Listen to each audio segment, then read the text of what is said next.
Vous voyez sur l'image, Daniel est aussi grand que la mort, hein, tandis que dans l'animation, même pas la moitié de sa taille, bon très bien. Bon, là vous commencez à comprendre pourquoi ce niveau est un peu chiant en termes de plateforme. D'autant plus qu'il là aussi je faisais quelque chose d'un peu merdique quand j'étais petit, hein, qui fait que ça me rendait le niveau encore plus difficile, c'est que j'avais pas compris qu'on pouvait faire tourner les plateformes, vous allez comprendre.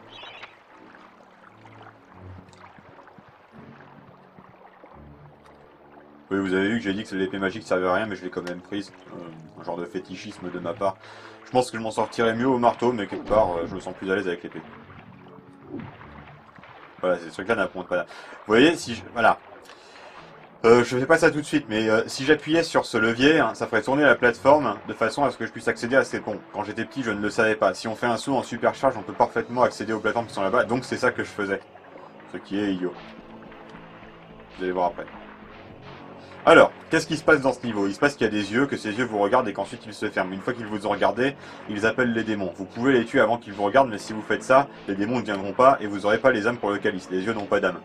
Donc, vous devez accepter de vous faire regarder par les yeux et qu'ensuite ils se ferment et que vous puissiez pas les tuer. C'est extrêmement frustrant. Vous voyez, ils reculent. Alors, il faut les faire reculer vers la terre. Alors ça, c'est des yeux noirs, c'est-à-dire des yeux qui tirent de l'acide. Pas des yeux blancs qui appellent des démons. Et là, il y a un œil blanc. Il a dû me voir aussi, donc il a déjà fait un démon.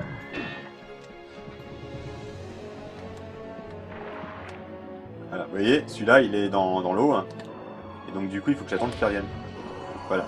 Alors, est-ce qu'il est revenu par derrière ou est-ce que c'est pas le même?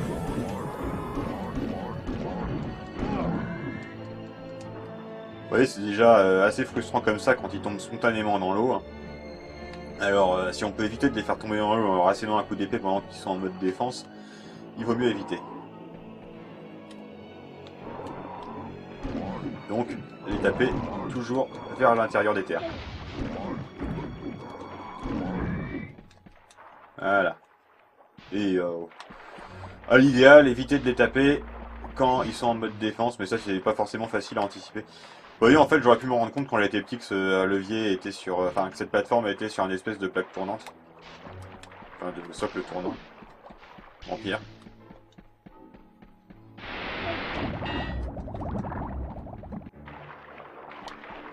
Voilà. Alors oui, vous avez vu cette porte, hein, en fait c'est pour le même endroit, hein. C'est juste que... Non, qu'est-ce que je vous raconte, c'est pas du tout le même endroit. Si, c'est le même endroit. Vous voyez, il y a deux portes, c'est que ça correspond aux deux portes. C'est parce que j'entendais le... Bah, je parlerai à la gargouille à la fin. Hein. C'est parce que j'entendais à la fin du niveau. Oui, ça a du sens dans le contexte de dire j'entendais la fin du niveau. La traînée de pique de Zarok faisant cette espèce de bruit.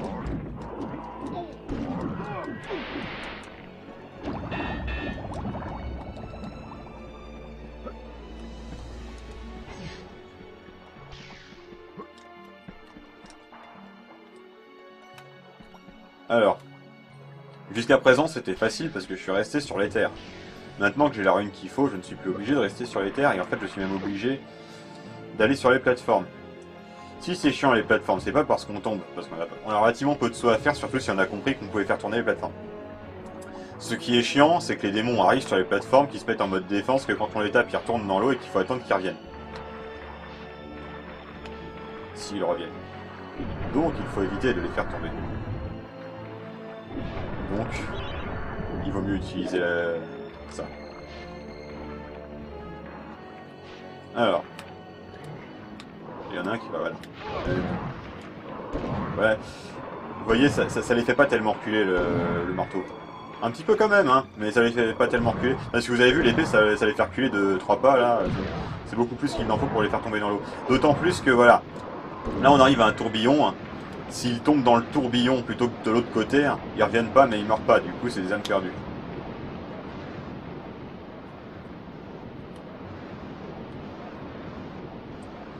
Alors, voilà, il faut laisser l'œil me voir. Hein.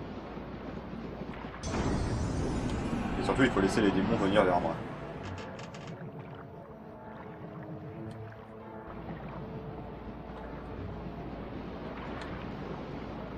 voyez, ils sont tombés tout seuls. Donc voilà, là j'ai de la chance, il est revenu. Mais ce sera pas toujours le cas. Déjà, il faut que je m'arrange pour le pousser seulement de l'autre côté. Ah! Il risque de pas revenir. Mais c'est même pas certain en plus. Des fois, voilà, celui-là c'était le même, je le sais parce que je l'ai eu en un coup alors que c'est le marteau. Je vais lire ce bouquin pour comprendre ce qui se passe. Voilà. Avec. Vous voyez là, c'est la deuxième fois que je trouve une ruine grise alors que toutes les autres, je les ai trouvées au moins 3 fois, ou 4 ou 5. Enfin, je sais plus, j'ai pas tenu compte. Mais enfin, les vertes, les rouges, les jaunes, vous les avez vues tout le temps. Surtout les vertes et les rouges d'ailleurs. Un peu moins la bleue et la jaune. Voilà, faut le laisser tenir. Le problème c'est qu'eux, ils ont une arme de jet. Et contrairement à moi, ils aiment s'en servir. Et donc... voilà. Je me laisse voir par les... Zut. Bon, vous voyez, il est quand même mort. On a entendu son âme s'envoler. Hein. Mais c'est difficile de s'en convaincre quand vous savez qu'ils savent nager. Et celui-là, par exemple, je crois qu'il reviendra pas. Ou alors ailleurs sur la plateforme, et j'aurai aucun moyen de savoir que c'est lui et pas un copain. C'est un niveau assez frustrant de ce point de vue-là. Bon, après, c'est parce que je suis perfectionniste et que j'ai pas envie de faire de backtracking, mais fondamentalement, c'est pas si cool que ça. Voilà. Voilà, là j'ai réussi à le coincer contre un mur.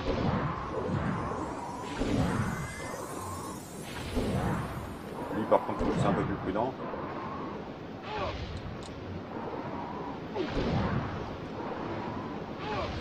Ne tombe pas. Voilà, merci. Et vous voyez, afin d'être sûr de ne pas laisser tomber, je dois avancer lentement vers eux, être sûr qu'ils sont suffisamment près enfin suffisamment loin du bord, et du coup me laisser tirer dessus, me laisser perdre des points de vie. C'est pas encore rédhibitoire pour ce niveau-là, et ça l'est pas pour le niveau suivant, mais si c'était rédhibitoire pour 2 niveaux de suite, j'aime autant vous dire que j'aurais été un petit peu emmerdé. Voilà, j'ai fait le truc qu'il faut surtout pas faire. Et il est quand même revenu. Vous savez que ça a l'air d'être complètement aléatoire ce truc. Peut-être qu'ils reviennent tout le temps en fait, mais à des endroits différents, mais ça c'est impossible de s'en rendre compte parce qu'il faudrait... Enfin si, il faudrait les compter hein, d'une partie sur l'autre.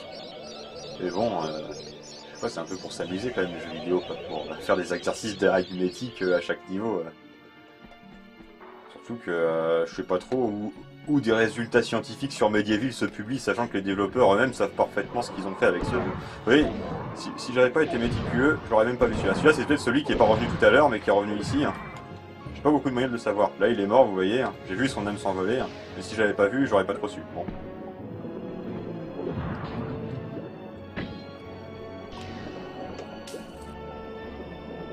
Oui, il y a des éléphants dans la mer.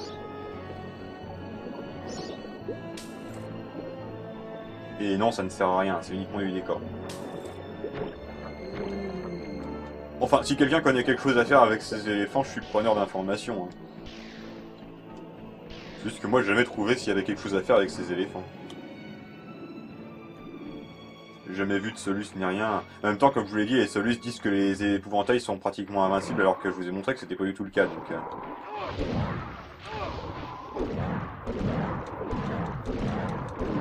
ouais, là j'ai coincé contre un mur, donc je peux le harceler. Hein.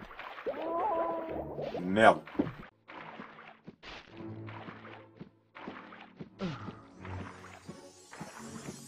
Bon, du coup j'en ai paumé un, il était où? Voilà, il est là.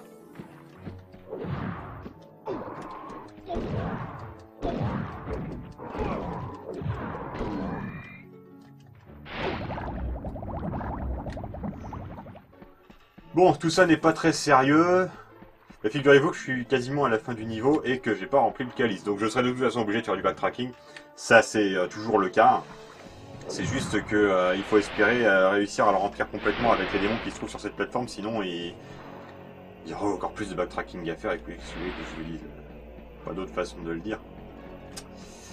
Bon, voilà. Là il me voit. Là ils font un peu comme les démons des ténèbres. Ils apparaissent ex nihilo, leur âme se matérialise.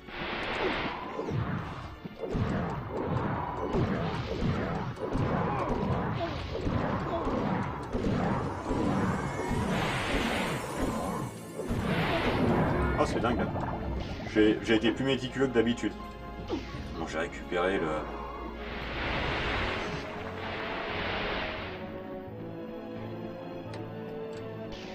Donc on a relativement peu de backtracking à faire, ce qui est bien. Et ça c'est en 2 minutes. Faute de quoi, non seulement j'aurais dû faire du backtracking depuis le chemin qui était là-bas, mais en plus j'aurais dû faire attention sur le chemin à pas balancer les démons dans l'eau, ce qui à ce stade du niveau commence un petit peu à me saouler. Alors je me souviens plus, est-ce que le... Non, il est pas là, il est de l'autre côté. Ici c'est du pognon. Je me souviens même plus, je vais vous dire. C'est pas que je me souviens plus, c'est que je suis plus tout à fait sûr. Oui, c'est là, pardon. Bon.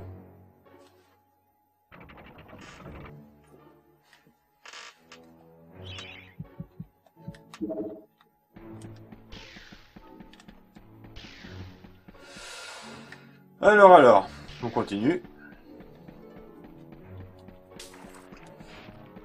Allez, j'ai oublié de vous dire, si j'aime bien les jeux de ce genre, c'est pas uniquement pour leur contenu, c'est parce qu'on peut les...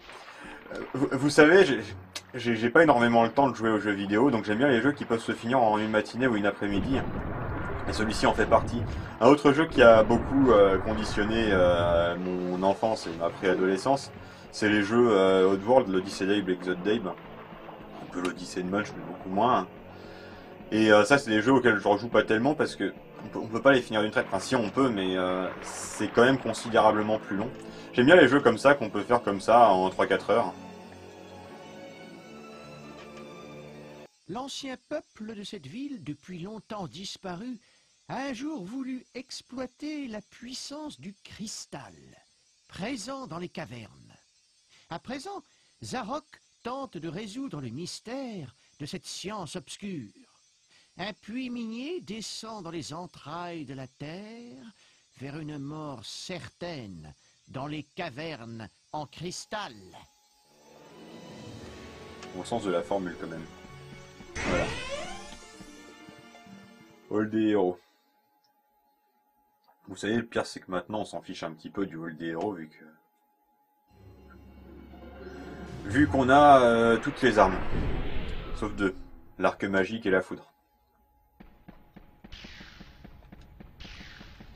La foudre ce sera en dernier, alors pas en dernier dans la chaîne des calices, mais en dernier dans la chaîne des armes, parce qu'après il y aura le deuxième tour des héros, où ils nous donneront soit des flacons de vie, soit du pognon. Malheureusement surtout du pognon.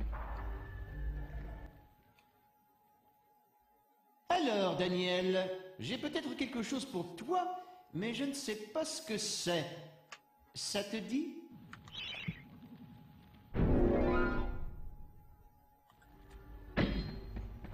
Vous savez, je crois que je les ai jamais essayé, les flèches magiques en fait. J'aime pas tellement les armes de jet. Je radote un peu en disant ça, mais c'est un fait. Ça n'amuse pas tellement de tirer sur les trucs. Il y en a où on est bien obligé, là par exemple on va avoir des démons avec des ailes. On est un peu obligé de les avoir à l'arme de jet. Mais même là je préfère utiliser la hache.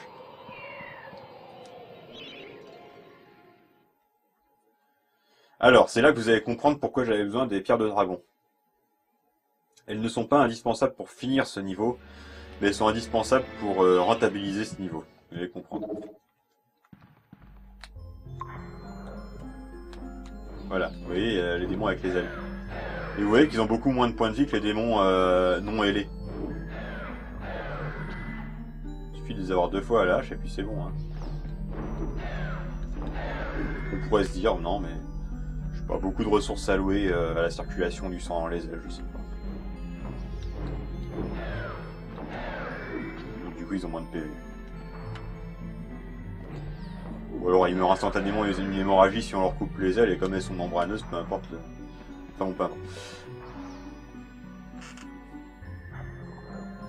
L'ancienne ville de Mélomide a été détruite par des créatures connues sous le nom de rhinotaures. Ils sont encore vivants, hibernant dans les profondeurs de ces cavernes et se servant du cristal pour rester en vie. C'est des grosses bestioles bleues avec un gros marteau. Et puis il y a des imps aussi, qui volent l'arme qu'on porte à la main, s'ils n'ont pas de torches. Parce que s'ils ont des torches, c'est des imps à torches comme on peut trouver dans l'autre niveau, là, celui du mausolée. Je vous laisse écouter un peu la musique, hein, comme d'hab. Et ceux-là, ils vont me voler mes armes.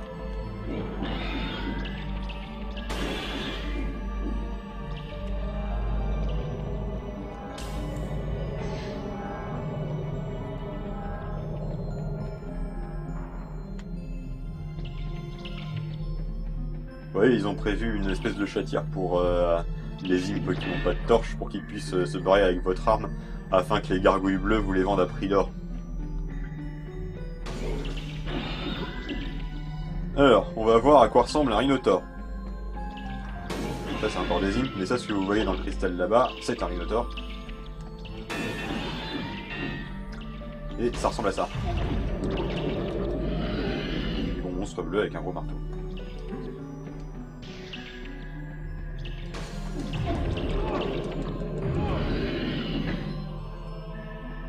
Oui, c'est pas si redoutable que ça, hein.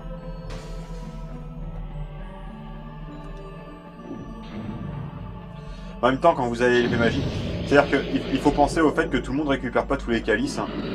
Donc si vous êtes là encore avec l'épée que vous trouvez dans votre crypte au début, qui est l'épée courte, c'est vrai que les épouvantails sont peut-être un petit peu plus galères à battre.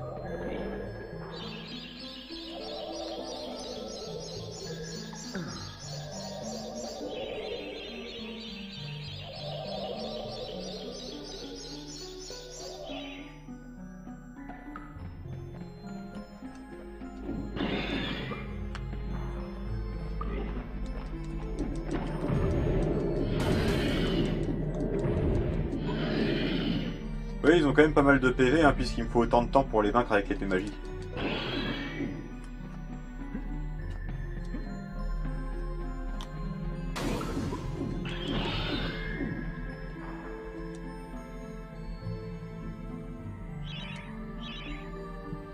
Bon allez, ça va pas être radin, hein.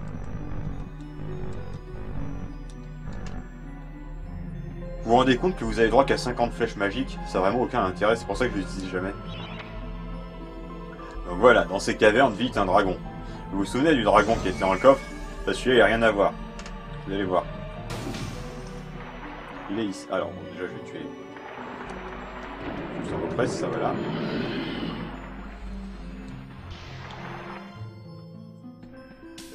Vous voyez, là, c'est le repère du dragon. Nous ne verrons que sa tête. Sa tête sortira par ses trous. Et, comme nous l'explique le bouquin que je n'ai pas activé, que j'aurais dû l'activer maintenant, vous allez voir. Pardon. Voilà, le plafond de cette caverne est fragile.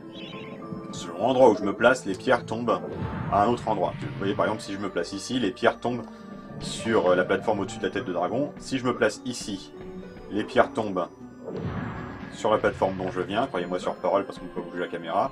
Si je fais ça ici, les pierres tombent sur la plateforme en dessous. Et si je fais ça ici, les pierres tombent sur la plateforme du milieu.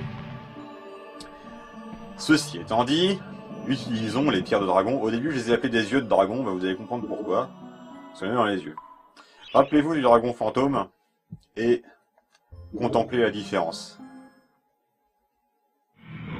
Tu oses pénétrer dans ma tanière et me réveiller de mon sommeil. Ah, ah, prépare-toi, petit homme, car je vais rôtir ta chair jusqu'au... Je vois. Dans ce cas, je vais t'arracher les 2 yeux. Oh, super. Je vais juste te donner une bonne carcasse. Le but est de l'assommer, et quand on le fait... Oh, des étoiles! C'est quand vous voulez, Raoul. Donc il faut se souvenir de quelle pierre active quel étage.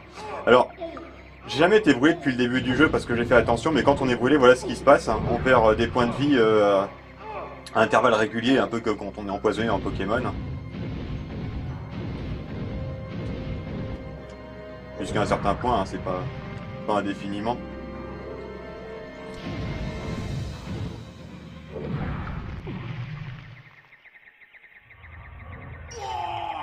Assez.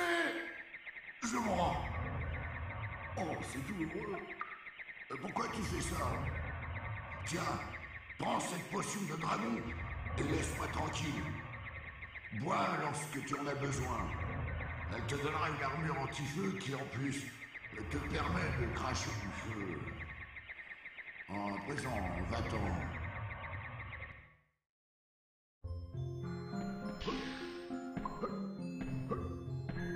Voilà, en fait, on n'est absolument pas obligé de récupérer cette soi-disant potion pour finir le niveau. Alors comme vous voyez, ce qui se passe quand on la met, c'est qu'on porte une armure qui est, comme vous le voyez, du meilleur effet. Et qui, effectivement, comme il dit, permet de cracher du feu. C'est une arme de jet, en fait. Hein. Enfin, ça doit être considéré comme une arme de jet. Donc vous savez que j'aime pas ça. Voilà. Et par contre, on en aura besoin, et vous allez voir pourquoi. Alors, ce qu'il faut savoir, c'est que cette armure de dragon nous permet de nous protéger de tous les trucs en rapport un peu avec les flammes. Ça marche pas sur le champ de force de la forêt enchantée, mais il me semble que si on l'utilise dans le champ de force de la forêt enchantée, qui a pour effet de nous brûler, on n'est pas brûlé. On peut pas passer, mais on peut pas brûler. Alors je peux pas vous l'affirmer avec certitude, faudrait qu'on revoie pour ça, il faudrait qu'on fasse ce niveau, ça nous prendrait du temps, on va pas le faire. Mais c'est ce qu'il me semble. Par contre, il y aura plusieurs barrières de flammes d'ici la fin du jeu, hein, et toutes pourront être contournées grâce à cette armure de dragon, même quand c'est pas prévu pour. Celle du niveau suivant est prévue pour, et c'est pour ça que si on n'a pas les pierres de dragon, on ne peut rien faire. Et on aura encore une sortie de perdant comme dans la forêt enchantée quand on n'a pas l'artefact de l'ombre.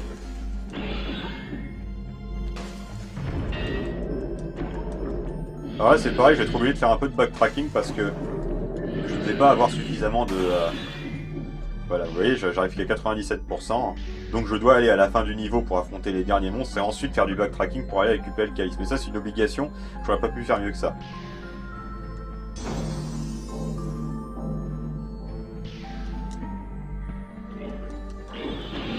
Voilà, bon. Il n'y a pas de petite économie, hein, on peut économiser 2 pas.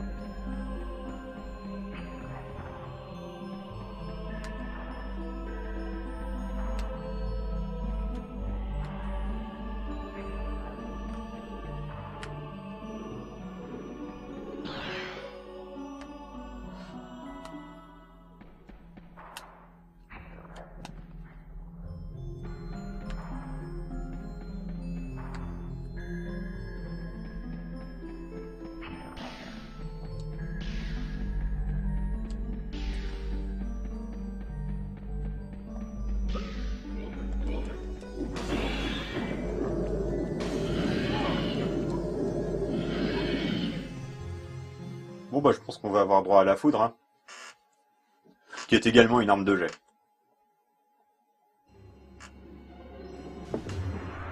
Enfin par arme de jet je veux dire arme à distance, hein. On va pas chipoter. Voilà qui serait une formidable attraction pour touristes. Viens voir Sterngard le Tout-Puissant. Viens voir le dernier des centaures. Oh, regarde ce plouc de Daniel Fortesque, ce prétendu héros.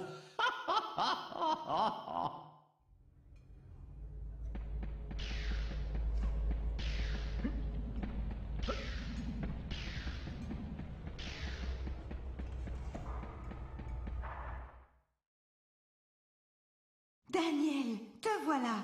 Je me suis fait tant de soucis pour toi. Daniel, moi je sais que tu as le cœur d'un héros. Maintenant, il faut le montrer aux autres. Veux-tu essayer mes éclairs? J'en ai pas beaucoup, mais ils sont très puissants. Allez, vas-y, et garde le menton bien haut. Oh, pardon Daniel. Fais bien attention à toi. Le sort du bon peuple de Galomère dépend de toi.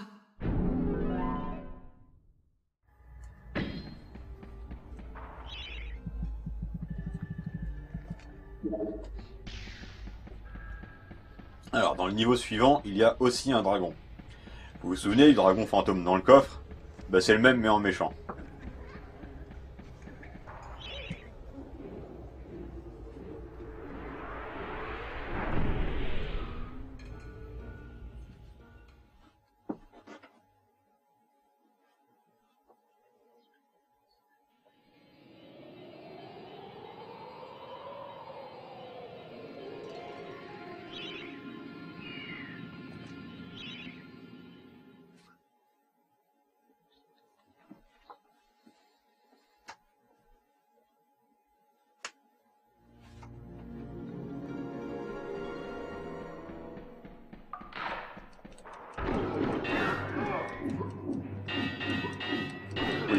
bien morts sont aussi revenus à la vie. Donc, contrairement au bouquin du Chant d'Épouvantail, celui-ci donne une information parfaitement véridique. Si on rencontre le dragon, il vaut mieux fuir. Fuir par où? Tout dépend. Soit vous avez beaucoup de points de vie et vous pouvez envisager de faire la fin du niveau en l'ayant réveillé et se faisant poursuivre par lui. Soit vous partez par l'issue de secours qui est la fameuse sortie des perdants dont je vous parlais et qui est, attention, ici, là, vous voyez. Soit vous mourrez, écoutez. Mais ce qu'on peut faire aussi, c'est éviter de le réveiller. Ou alors faire beaucoup de choses dans le niveau avant de passer à côté de son coffre, parce que lui aussi il est dans un coffre. Voilà, c'est une sortie de perdant dans le sens où c'est la sortie qu'on est obligé de prendre si on peut pas passer le mur de flamme. Et on ne peut pas prendre le calice si on ne peut pas passer le mur de flamme. Pas parce que le calice est derrière le mur de flamme, mais parce que le calice est derrière une grille et que cette grille on ne peut l'ouvrir qu'en passant derrière le mur de flamme. Le dragon en question, qui est méchant et qui va mieux s'échapper si on le rencontre, est aussi derrière le mur de flamme. Donc tant qu'on va pas derrière le mur de flamme, on n'a aucune chance de le réveiller. Donc autant tuer le plus d'ennemis possible en dehors du mur de flamme pour éviter de le réveiller le plus longtemps possible. Et ensuite, même si on le réveille, et moi j'arrive pas toujours à ne pas le réveiller, on pourra toujours fuir, faire les 2-3 derniers trucs qui restent à faire, à savoir prendre le calice et se carapater grâce à la rune qu'il faudra prendre aussi ailleurs.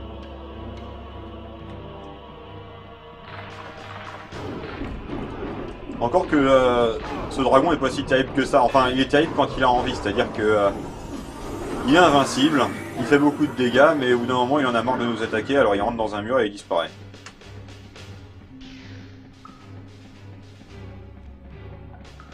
C'est assez particulier. Bon, je crois qu'on a un peu fait le tour, alors on est obligé de passer dans le mur de dragon maintenant. Ce qui se passe quand on passe dans le mur de dragon, c'est que y a différents monstres et ils vont tous, s'ils sont suffisamment prêts, essayer de réveiller le dragon. Si j'approche de lui. Vous voyez le coffre avec la tête de mort, bah, le dragon est dedans. Vous voyez, là il va essayer de réveiller le dragon. Ah, il a réveillé le dragon. Voilà.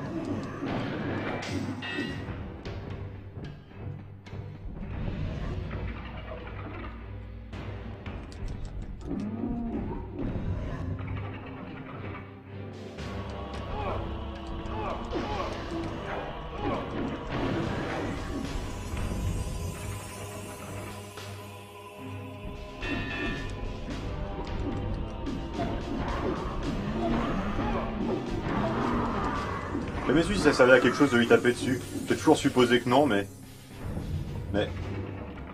Parce que je vous disais, des fois il en a marre et il vous attaque pas. Bon. Ah, il en a eu marre. Comme quoi, hein.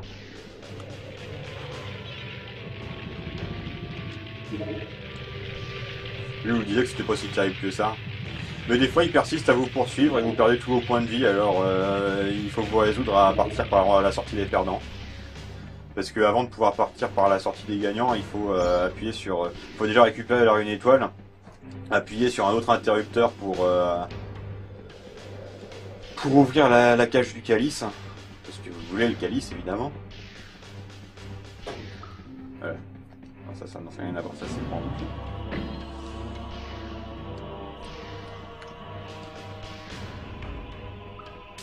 Voilà, la rune elle est là. L'interrupteur il est pas très loin, là, il est là. On n'a pas encore tué suffisamment d'ennemis pour aller le chercher, il faut aller tuer quelques ennemis à la sortie. Et après du coup il y aura un peu de backtracking mais vraiment très très peu. Vous voyez que ce niveau était quand même assez exigu.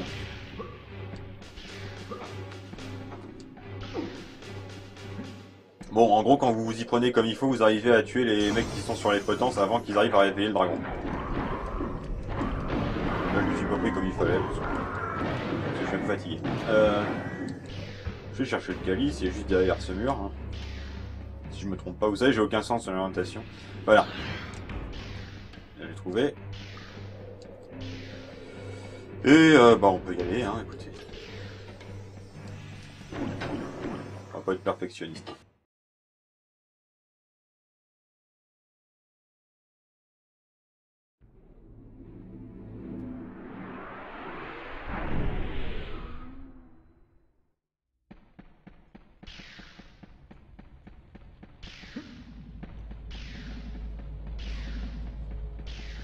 Donc là, on fait le deuxième round avec tous les héros. Qui vont nous donner soit du pognon, soit des coffres. C'est la même chose du pognon et des coffres. Soit un flacon de vie. Alors, Daniel, j'ai peut-être quelque chose pour toi, mais je ne sais pas ce que c'est.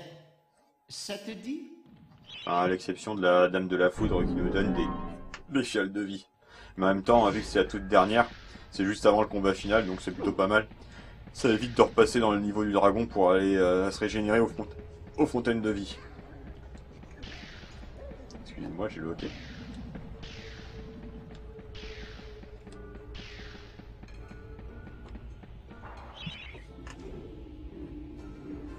Alors là, c'est l'un des niveaux que j'aime le moins, qui sont les ruines hantées. Qui sont le fameux château où on nous a dit que les démons des ténèbres allaient aller. Les démons des ténèbres y sont allés. Il y a un truc à faire que je réussis pas toujours. Et il y a un compte à rebours, à un moment donné, où on peut mourir. Et dans ce cas-là, si on meurt de cette façon-là, au lieu de que ce soit game over, on recommence le niveau. C'est particulier. Mais bon, surtout ça commence par un truc qui est pas très difficile, mais qui est assez long. C'est que, vous voyez, les démons ils sont là. C'est que y a des interrupteurs qui sont en dessous de tas de grains, et que les tas de grains, on peut pas les bazarder nous-mêmes. Il faut demander à des poules de le faire. Oui, c'est un peu... Oui, bon, ouais, il faut faire fuir les poules jusqu'à un tas de grains, et puis voilà. Les poules mangent le tas de grains, et pendant ce temps-là, nous, bah... Il n'y a que celui-là qui sert à quelque chose, hein, celui de tout là-bas. Les deux autres, enfin, les quelques autres servent à gagner du pognon, et ça sert à rien, vraiment. Notamment à ce stade-là du jeu. Le problème, c'est qu'en plus, ils y mettent de la mauvaise volonté, et vous voyez, ça prend un temps en monstre.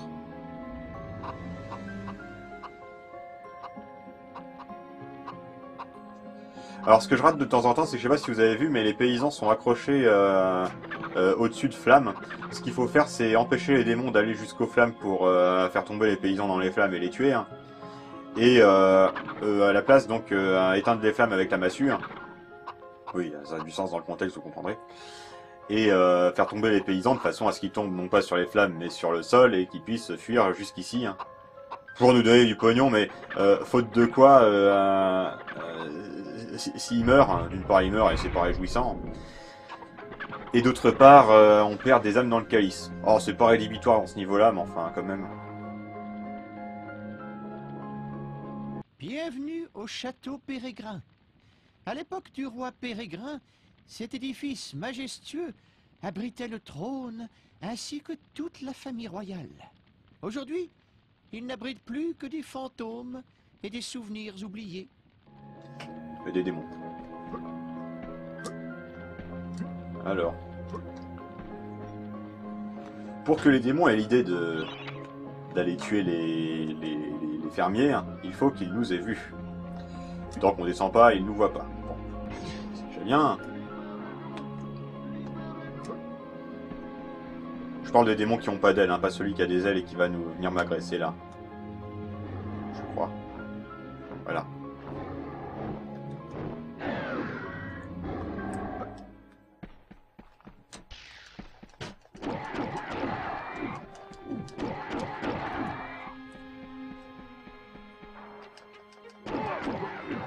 Bon bah j'ai réussi.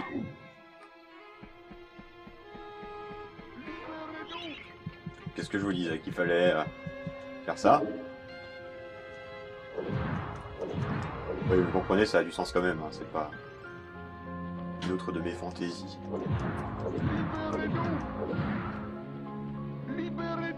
Bon, par contre, on va jamais les détacher, hein, vous savez, on va juste les faire tomber et ils vont quand même avoir les bras dans le dos. C'est très amusant.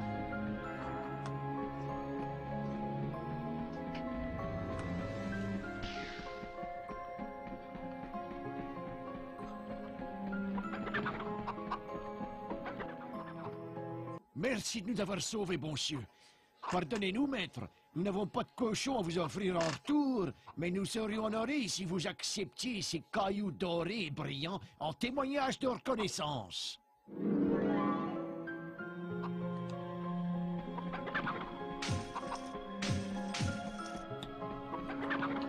apparemment, les traducteurs français adhèrent à la thèse selon laquelle l'accent québécois moderne ressemble un peu à l'accent français médiéval. Bon. Cette parenthèse étant close, continuons ce niveau. Est-ce qu'il y a déjà des démons à tuer dans ce coin-là? Parce que on ne pourra récupérer le calice qu'à un moment donné où il y aura un compte à rebours, et c'est pas les meilleures conditions pour faire du backtracking. Donc on va s'arranger pour revenir ici uniquement quand on aura tué suffisamment de démons. Donc si on peut en faire apparaître le plus possible avant d'avoir le compte à rebours, ce sera aussi bien. Bon, ici c'est pour plus tard. Il n'y aura pas de démons ici, je sais.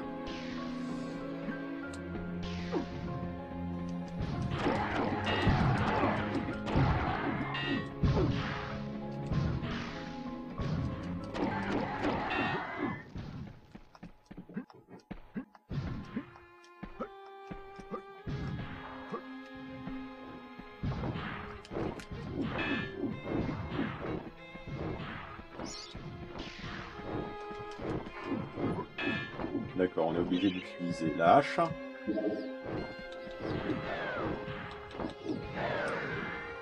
Malgré la caméra. Il n'y a pas que des démons dans ce niveau, il y a des armures aussi.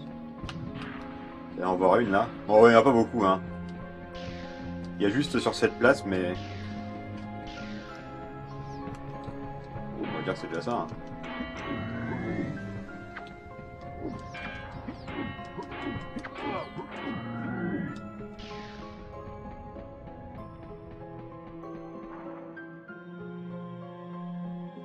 Sœur Danielle Fortesque, cela faisait longtemps.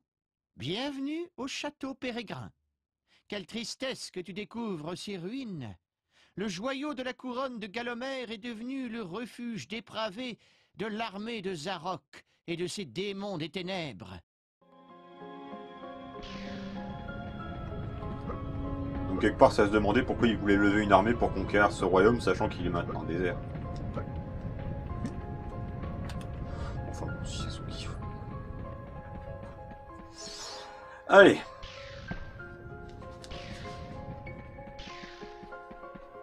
J'ai oublié de le tuer, lui.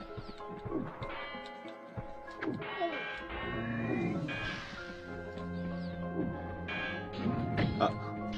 Vous avez entendu les cris des démons?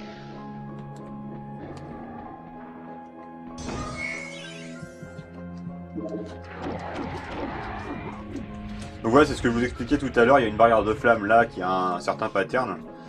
Et fondamentalement, on s'en fiche un peu parce que on peut parfaitement la traverser en utilisant l'armure comme ça. Non, on peut pas la traverser en fait, c'est un peu comme dans la forêt enchantée. Si on essaie de la traverser, c'est juste que ça fait pas mal. Et on peut se plaquer dessus en attendant que ça s'ouvre.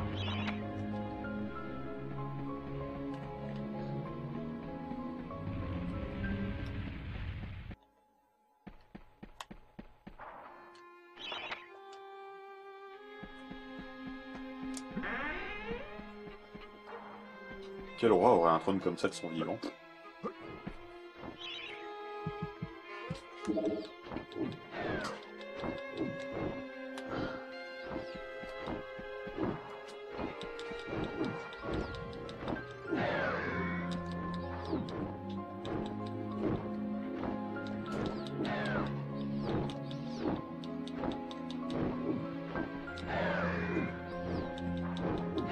C'est juste des cibles mouvantes, hein, elles attaquent même pas. Oui, c'est une étoile. Enfin, je crois. Est-ce qu'on peut... Ah non, c'est une tête.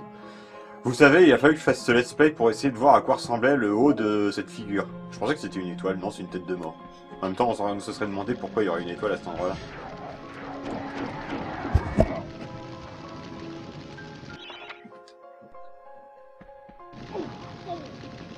Bon, allez, fondamentalement, je m'en fiche, je vais pas mettre l'armure de dragon juste pour me débarrasser de ces flammes.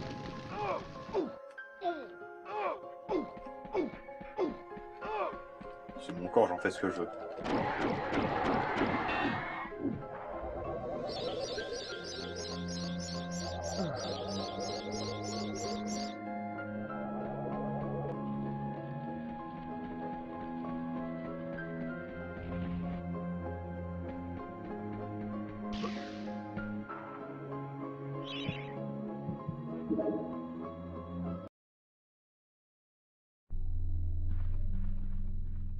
Sir Fortesque, le plus noble de mes courtisans, le plus courageux de mes capitaines. Quel triste moment pour nous rencontrer, lorsque le destin de ce royaume repose encore sur toi. Grand Dieu, Fortesque, qu'est-il arrivé à ta mâchoire?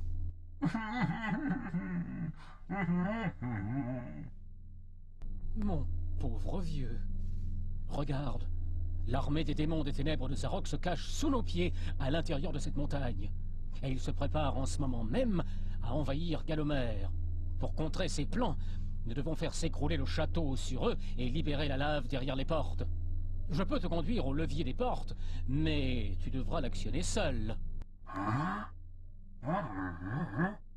Bien sûr, il s'agit là d'une mission très dangereuse, même pour un Maccabée. J'imagine que lorsque ce monstre verra ce que tu as fait, il s'emploiera à te faire passer l'éternité dans le tourment le plus atroce. Mais je sais que ces choses ne veulent pas dire grand-chose pour un homme de ta trempe.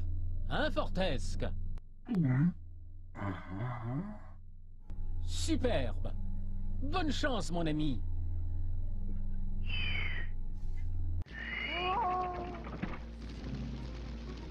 Bon. En fait, ce qu'il faut faire ici, c'est vaincre des golems de pierre et ensuite fuir avant la fin du compte à rebours.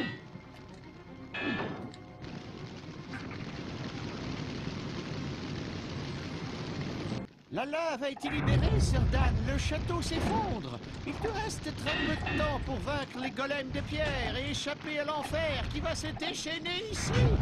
Voilà. Je pouvais pas ouvrir mon inventaire tant qu'il n'avait pas fini son discours. Maintenant que je peux, j'utilise l'armure de dragon. Et je fais ça. Figurez-vous que quand je jouais sur ma PlayStation quand j'étais petit, je pouvais pas ouvrir l'inventaire du tout dans cette séquence de jeu. Il fallait que je prenne dès le départ l'armure de dragon. Et c'est assez galère de finir les derniers démons des ténèbres avec.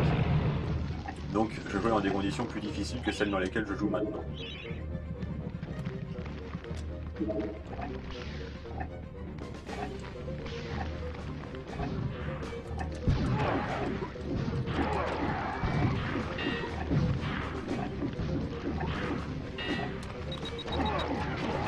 Bon, bien sûr, on n'est pas obligé d'utiliser l'armure de dragon pour vaincre les golems de pierre, c'est simplement que c'est beaucoup plus rapide qu'en les chargeant avec la supercharge.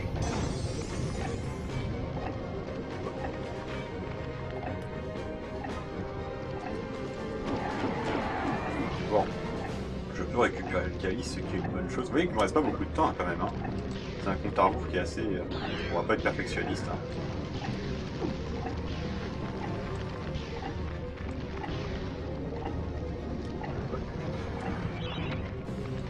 Bon, je vais quand même aller vous montrer le bouquin, parce que je vous l'avais montré.